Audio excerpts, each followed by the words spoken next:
Well, the B20 process well and truly underway. It is such an important part of the overall G20 process. India is the president.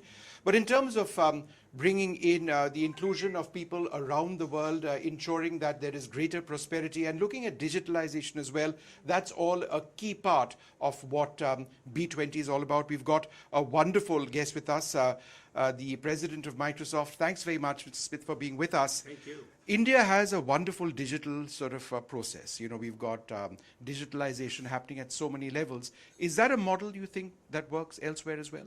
I think it is. I think there is no country that I have seen anywhere in the world that has advanced so far, so quickly, especially since this decade began.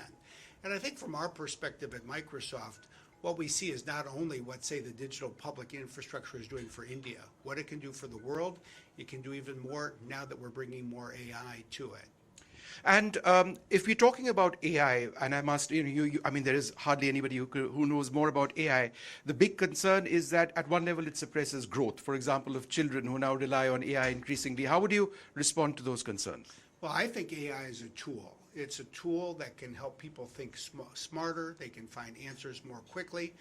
They shouldn't stop thinking. It'll make them more productive. It'll make them more successful. Mm-hmm. It'll help people translate from one language to another. I think it can be actually a source for even more growth, the creation of new jobs. What is the future of ChatGPT? ChatGPT, the future of what we think of as generative AI, is in some ways just getting started. It's making doctors more effective at diagnosing diseases.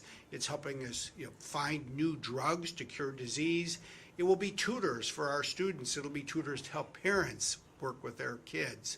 But I think more than anything, it's just a tool that can help everybody find answers to their questions, to start writing faster, to write better, to create.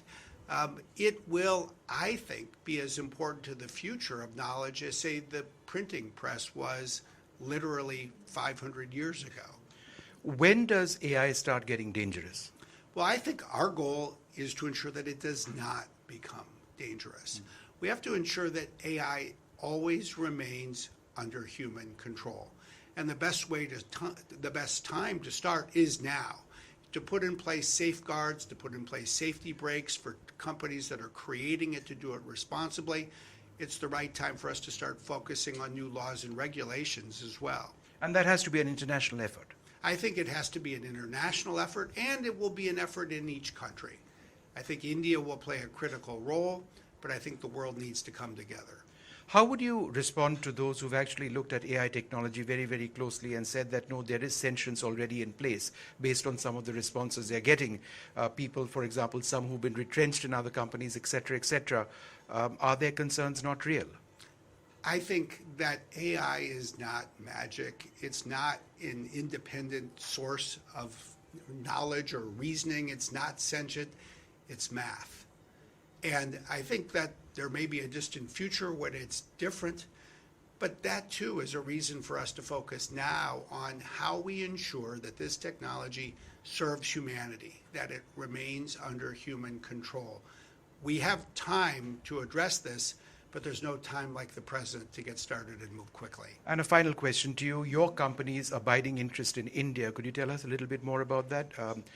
Whether it's growing in India, Indian engineers, software engineers, other areas. What does Microsoft have to offer people like me? Well, I first hope that we have the opportunity to offer people like you. I hope we have the opportunity to offer everyone in India the kinds of tools that will make people more productive, that will help grow their businesses, that will help advance security and privacy, that will help us advance the climate needs of the planet. And India means a huge amount to Microsoft. It is a source of engineering talent. We have great innovations taking place here, basic research, every part of our company. So many of our products are built in part in India. So I think India, more than ever, is critical not just to Microsoft, but frankly to the technology sector the world over. Wonderful speaking to you, and I hope this B20 session works out well. Thank you very much indeed. Thank you. Well, there you have it, Mr. Brad Smith, telling us a little bit, actually quite a lot about artificial intelligence, where it's going, the checks and balances that need to exist, and of course the future of Microsoft in India as well.